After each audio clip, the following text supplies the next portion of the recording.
Here are 5 things you probably don't know about the creation of the U.S. Constitution. The Constitution was not America's first form of government. That was the Articles of Confederation, which took effect in 1781. The Articles created a decentralized government at the same level as all the individual states.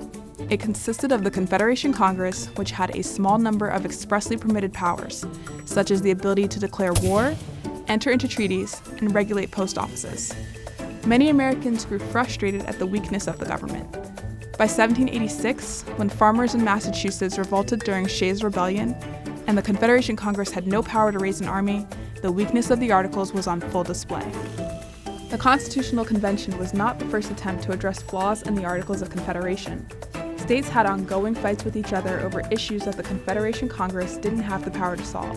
In 1785, delegates from Virginia and Maryland met at Mount Vernon to try to come to an agreement over waterways between each state.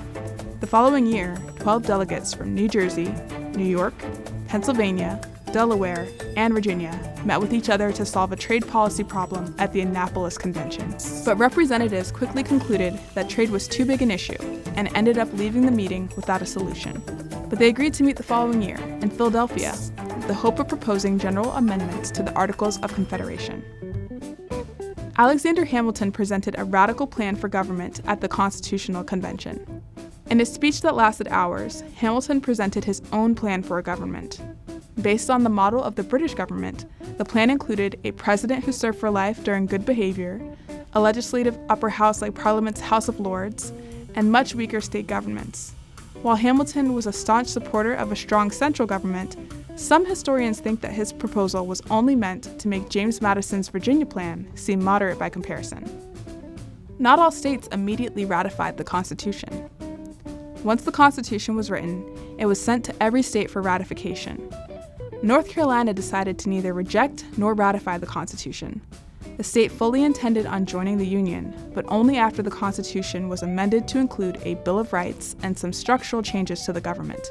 By the end of 1789, North Carolina ratified the Constitution and joined the Union. Rhode Island had been opposed to the entire process. Unlike most states, they were thriving under the Articles of Confederation and didn't want to lose power under a new government. It wasn't until 1790, after being threatened with a trade embargo, that the state finally ratified the Constitution.